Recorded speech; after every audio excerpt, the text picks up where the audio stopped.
5 minutes avec Jésus au Saint-Sacrement. Ma vie l'appartient, dire non à la culture de mort, au nom du Père et du Fils et du Saint-Esprit. Amen. Combien de fois, le soir, à l'heure du journal télévisé, avez-vous ressenti un frisson glacé parcourir votre échine, non pas à cause d'un fait divers sanglant, mais à cause de ces débats policés, aux mots feutrés, sur la fin de vie? Vous voyez des experts, des hommes politiques, des philosophes à la mode qui discutent calmement de la liberté de mourir, de l'aide active, du droit de choisir sa fin. Les termes sont soigneusement choisis pour ne pas choquer. On parle de dignité, de libération, de ultime soin. Mais vous, assis dans votre fauteuil avec vos douleurs chroniques et votre âge avancé, vous entendez autre chose. Derrière la rhétorique humaniste, vous entendez une menace. Vous entendez une société qui vous murmure insidieusement. Tu coûtes cher, tu prends de la place. Tu ne sers plus à rien. Pourquoi t'obstines-tu à rester? Cette propagande douce, diffusée soir après soir, est-ce un filtre dans votre esprit comme un gaz inodore et mortel? Elle commence à modifier votre propre regard sur vous-même. Il y a 10 ans, vous trouviez l'idée du suicide assisté monstrueuse. Aujourd'hui, à force d'entendre que c'est un progrès, le doute s'installe. Une petite voix intérieure, traîtresse, commence à dialoguer avec vous lors de vos insomnies. Après tout, peut-être qu'ils ont raison. À quoi bon souffrir? À quoi bon imposer ce spectacle de déchéance aux autres? Ne serait-il pas plus propre, plus noble, de partir avant la fin, de tirer le rideau soi-même avant que la pièce ne devienne tragique? Il faut que nous parlions de cette tentation terrible qui rôde autour des cheveux blancs, la tentation de l'auto-élimination par fausse charité. Vous regardez vos enfants, vous les voyez courir, épuisés par leur travail, par l'éducation de leurs propres enfants, par les soucis financiers. Et vous savez que vous ajoutez à leur fardeau. Vous savez que lorsqu'ils viennent vous voir le dimanche, ils sont fatigués. Vous savez que lorsqu'il faut vous emmener chez le médecin spécialiste à l'autre bout de la ville, ils doivent poser une demi-journée de congé. Vous lisez parfois dans leur regard une lassitude fugace qu'ils essaient vite de cacher par un sourire, mais vous l'avez vu. Et cette lueur de fatigue vous transperce le cœur comme une épée. Alors, la calculette mentale se met en marche, cette comptabilité sordide que le diable aime tant. Je suis un poids, je suis une charge. Si je partais maintenant, ils seraient soulagés. Ils auraient l'héritage maintenant, au moment où ils en ont besoin, pour payer les études des petits ou rembourser leur maison. Si je traîne encore 5 ou 10 ans dans un établissement spécialisé, toutes mes économies, tout le fruit de ma vie de travail, vont partir en fumée pour payer une chambre et des couches. Je vais les déshériter pour survivre misérablement. Est-ce juste? Vous vous sentez coupable d'exister. C'est le sommet de la souffrance morale. Avoir honte d'être en vie.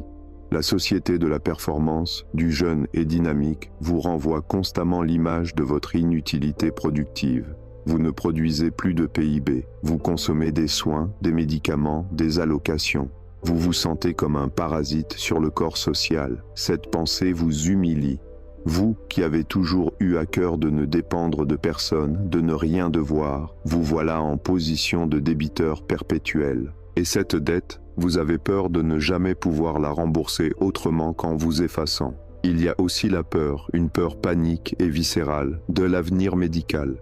Vous entendez des histoires de vieillards oubliés sur des brancards aux urgences, des histoires de sédation trop rapide. Vous avez peur du pouvoir médical. Vous regardez votre médecin traitant, qui est gentil, mais vous vous demandez si la loi passe, si les mentalités changent encore. Est-ce qu'un jour, un médecin ne décidera pas à ma place que ma vie ne vaut plus la peine d'être vécue? Vous craignez de devenir une variable d'ajustement budgétaire dans un hôpital. Vous avez peur qu'on fasse pression sur vous, subtilement. Vous savez, avec votre pathologie, c'est lourd, on peut abréger.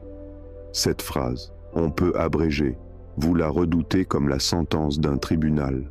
Vous avez l'impression d'être un accusé qui doit justifier son droit à respirer encore un peu.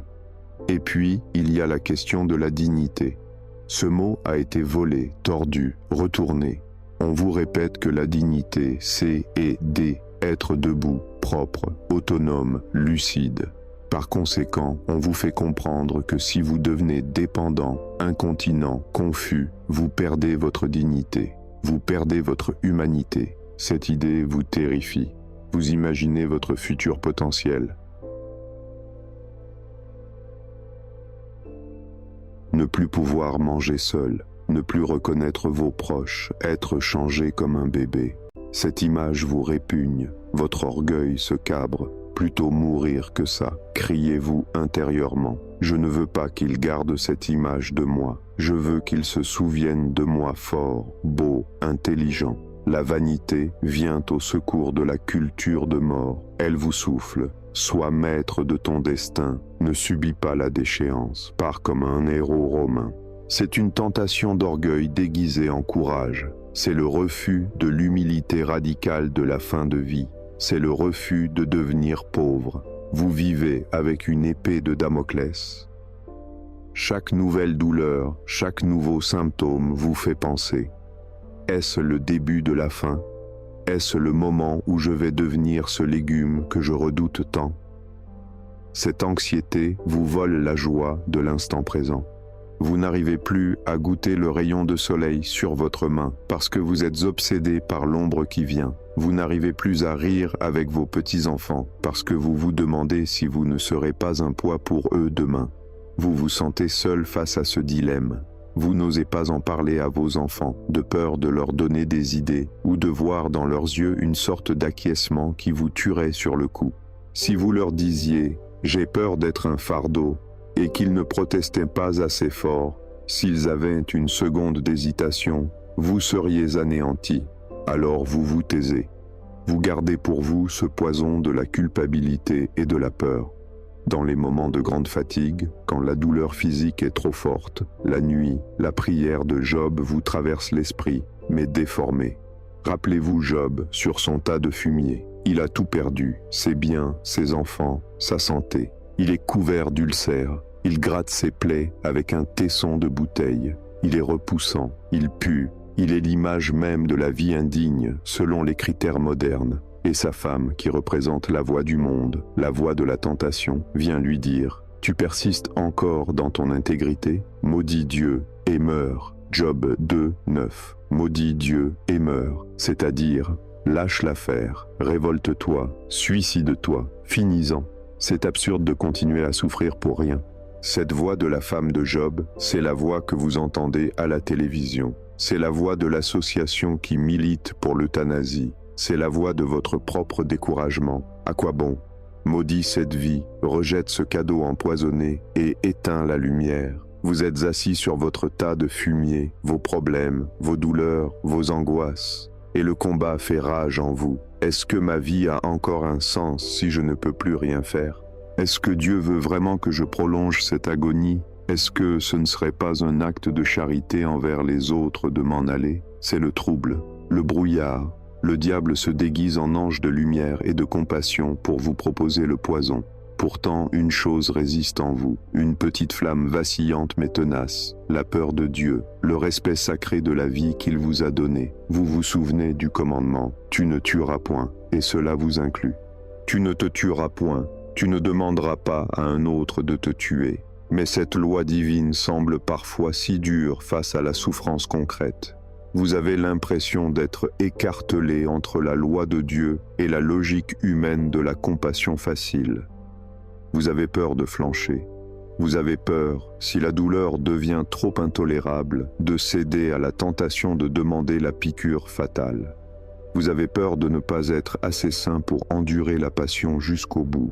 Vous vous sentez faible. Vous ne vous sentez pas l'âme d'un martyr. Vous êtes juste un vieil homme, une vieille femme, qui a mal et qui a peur de déranger. Vous regardez autour de vous, dans cette église ou cette chambre. Tout est silencieux. Mais ce silence n'est pas vide. Au centre, il y a ce disque blanc. El hostie. Regardez-le bien. Est-il puissant? Non. Il est immobile. Est-il autonome? Non. Il dépend du prêtre pour être déplacé. Parle-t-il? Non. Il est silencieux. Sert-il à quelque chose d'un point de vue économique? Non, ce n'est qu'un peu de farine. Et pourtant, c'est Dieu. C'est la vie en plénitude. Dans cette immobilité, dans ce silence, dans cette apparente inutilité, réside la puissance qui soutient l'univers. Jésus dans l'hostie est l'image de votre vieillesse. Il est livré, il est dépendant, il est exposé, mais il est l'amour qui se donne. Vous êtes venu ici pour chercher la force de dire non, non à la sirène de la mort douce, non au chantage affectif de l'inutilité, non à la peur d'être un poids. Vous êtes venu chercher la confirmation que votre vie, même diminuée, même souffrante, même coûteuse, est sacrée, qu'elle a une valeur infinie aux yeux de Dieu, une valeur que le monde ne peut ni comprendre, ni calculer, ni vous enlever. Vous êtes venu demander à Job le secret de sa résistance. Comment a-t-il répondu à sa femme? Nous acceptons le bonheur comme venant de Dieu, et nous n'accepterions pas le malheur? Job n'a pas péché par ses lèvres.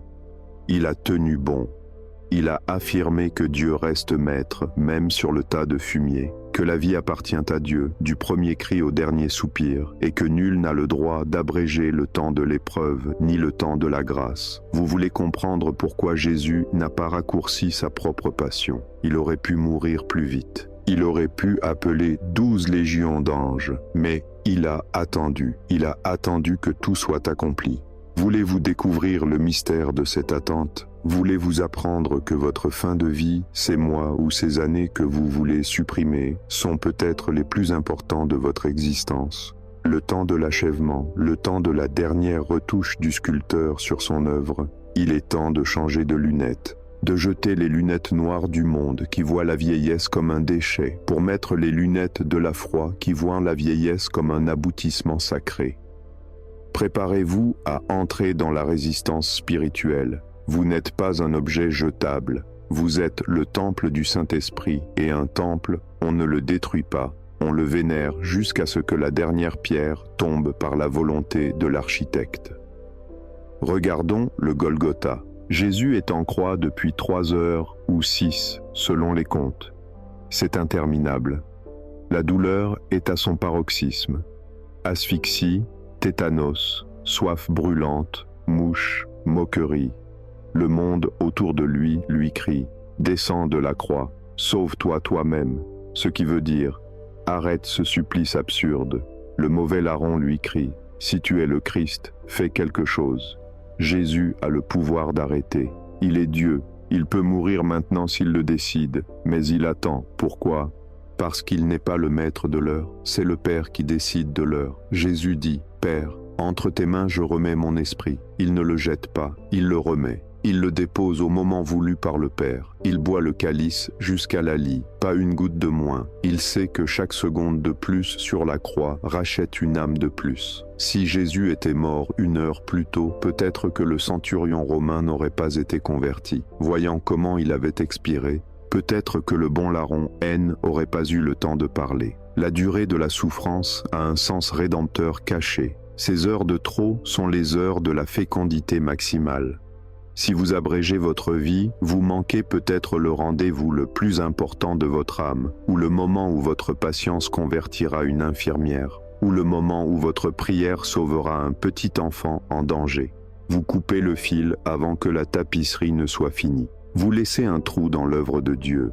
Pour vous donner du courage dans ce témoignage difficile, regardons Saint Jean-Paul II, Karol Wojtyla, le pape athlète, le skieur, l'acteur, l'homme fort qui a fait tomber le communisme. À la fin de sa vie, la maladie de Parkinson l'a rattrapé. Il est devenu voûté. Son visage s'est figé. Sa main tremblait de façon incontrôlable. Il bavait parfois. Il ne pouvait plus marcher. Et le pire pour lui, l'orateur, le tribun, il a perdu sa voix. Le monde entier a assisté en direct à sa déchéance physique. Certains disaient « il devrait démissionner ». C'est indigne. On ne montre pas un pape dans cet état. La culture de l'image, de l'efficacité. On lui suggérait de se cacher, de partir discrètement. Mais Jean-Paul II a fait un choix prophétique. Il est resté. Il s'est montré à sa fenêtre, le jour de Pâques 2005, essayant de parler, et ne produisant qu'un son rauque et douloureux. Il a frappé son lutrin de frustration. Pourquoi a-t-il fait ça? Par masochisme? Non, par témoignage. Il voulait dire au monde, la valeur d'un homme ne réside pas dans sa capacité à parler, ni à marcher, ni à gouverner. Elle réside dans le fait d'être image de Dieu jusqu'au bout. En montrant sa souffrance, il a prêché son plus beau sermon, l'évangile de la souffrance, Salvifici Doloris, son encyclique. Il a dit aux vieux, aux malades, « Regardez-moi, je suis comme vous, je bave, je tremble, et je suis le pape. Si ma vie a de la valeur, la vôtre aussi. » Il a sanctifié la décrépitude. Il a été Simon de Cyrène pour tous les handicapés du monde. Sa fin de vie a été un non retentissant à elle, euthanasie. Il a dit oui à la volonté de Dieu jusqu'au dernier souffle rauque. « Laissez-moi partir vers la maison du Père. Athée, il murmurait à la toute fin. Laissez-moi partir au sens de ne me retenez pas par des moyens artificiels acharnés, ce qui est légitime, mais pas tuez-moi. » Il est mort à l'heure de Dieu, un samedi soir, vigile de la miséricorde divine. Le timing était parfait. Si on l'avait piqué 2 jours avant, on aurait raté ce signe du ciel. Théologiquement, votre vie est un prêt de Dieu. Le propriétaire Dieu vous confie la vigne, votre corps et votre âme. Vous devez la cultiver. Mais vous n'avez pas le droit de brûler la vigne parce que la récolte est difficile ou qu'il y a trop de mauvaises herbes. La culture de mort repose sur un mensonge. Mon corps appartient, c'est faux.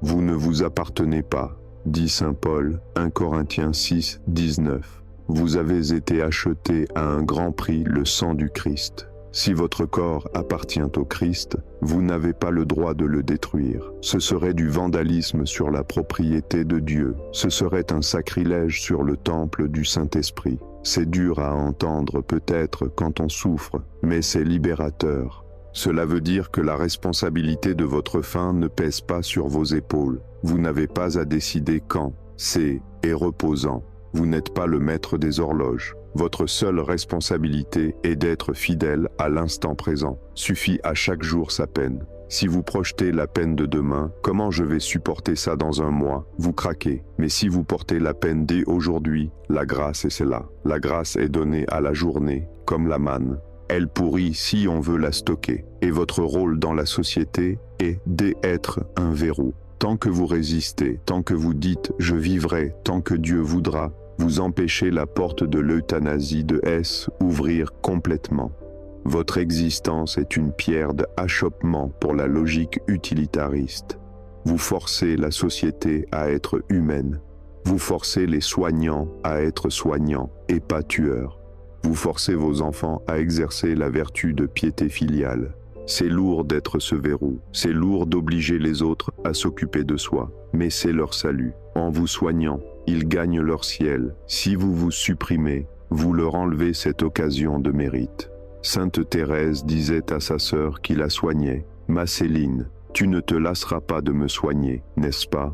Car c'est pour Jésus que tu le fais. Voyez vos soignants comme des Véroniques qui essuient la face du Christ. Vous leur offrez la possibilité d'aimer Dieu concrètement. Ne leur volez pas ça. Nous allons maintenant prier pour accepter d'être ceux qui restent. Nous allons refuser, au nom de Jésus, tout pacte avec la mort. Nous allons consacrer notre agonie, quelle qu'elle soit, à la victoire de la vie.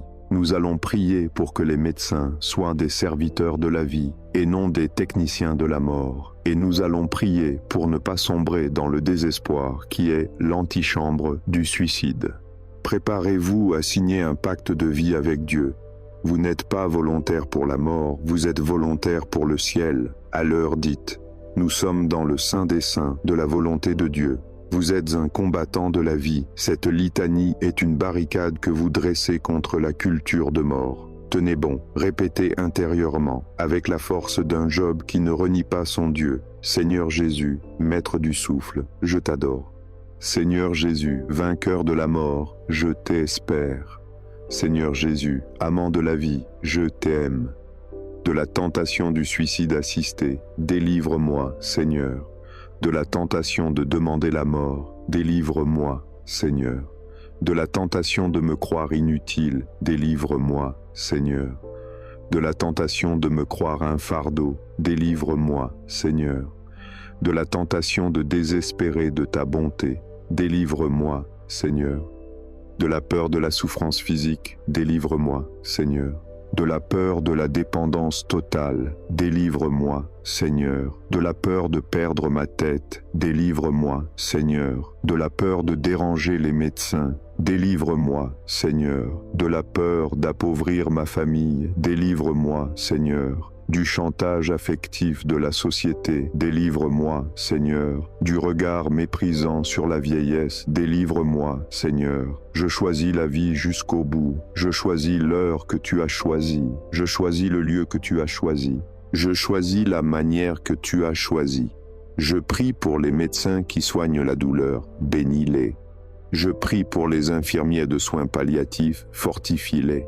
Je prie pour les législateurs, éclaire leur conscience. Je prie pour ceux qui militent pour la mort, convertis-les. Je prie pour ceux qui ont demandé à mourir, accueille-les dans ta miséricorde, car ils ne savaient pas ce qu'ils faisaient. Jésus, transforme mon lit de douleur en autel. Jésus, transforme mes médicaments en onction. Jésus, transforme mes larmes en perles. Donne-moi le courage de Jean-Paul II. Donne-moi la patience de Job. Donne-moi l'abandon de Marie au pied de la croix. Je ne m'appartiens pas. Mon corps est le temple du Saint-Esprit. Je ne profanerai pas le temple. Je ne laisserai personne détruire le temple. Si je souffre, c'est et pour l'Église. Si je dure, c'est et pour sauver une âme. Si je râle l'agonie, c'était mon chant vers toi. Jésus, vie, vérité, chemin. Jésus, résurrection et vie. Jésus, mon seul espoir. Agneau de Dieu qui donne la vie, soutiens-nous. Agneau de Dieu qui a vaincu la mort, défends-nous. Agneau de Dieu qui nous attend, viens nous chercher à ton heure. Quelle victoire! Vous avez dit non au tentateur. Vous avez dit oui au Père. Vous êtes du côté de la vie. Votre âme est debout, même si votre corps est couché. Maintenant, faisons une consécration de votre fin de vie à la Sainte Trinité. Vous allez remettre votre dernier soupir en dépôt à la Banque du Ciel pour que personne ne vous le vole. Dites cette prière comme un hymne à la vie. Dieu Tout-Puissant, auteur de ma vie, je te rends grâce pour chaque battement de mon cœur, depuis le premier dans le sein de ma mère jusqu'à celui qui bat maintenant. Je te consacre mon dernier souffle. Il t'appartient. Je refuse de le donner à la chimie ou à la décision humaine. Je le garde pour toi. Fais de ma fin de vie un témoignage silencieux. Témoignage que toute vie est digne d'être vécue jusqu'au bout. Témoignage que la faiblesse est aimable. Témoignage que la souffrance peut être offerte. Je ne serai pas un fardeau, je serai un trésor pour les miens. Une occasion pour eux de grandir dans l'amour. Je leur donne ma confiance. Je leur donne mon temps. Garde-moi fidèle jusqu'à ce que tu m'appelles par mon nom. Je suis prêt à rester, je suis prêt à partir. Que ta volonté soit faite. Amen. Terminons par les louanges. Dieu soit béni. Béni soit son saint nom. Béni soit Jésus-Christ, vrai Dieu et vrai homme. Béni soit le nom de Jésus. Béni soit son sacré cœur. Béni soit son précieux sang, béni soit Jésus au très saint sacrement de l'autel, béni soit l'Esprit Saint consolateur qui donne la vie, béni soit l'auguste Mère de Dieu, la très sainte Vierge Marie, béni soit sa sainte et immaculée conception, béni soit sa glorieuse Assomption, béni soit le nom de Marie, Vierge et Mère. Béni soit Saint Joseph, son très chaste époux, patron de la bonne mort. Béni soit Dieu dans ses anges et dans ses saints. La gloire de Dieu, si est l'homme vivant. Amen. Ceci conclut votre méditation guidée. Si vous avez une pensée noire ce soir, chassez-la en disant « Mon corps est la maison de Dieu, on ne touche pas » et endormez-vous en paix. Le gardien du sanctuaire veille sur votre souffle.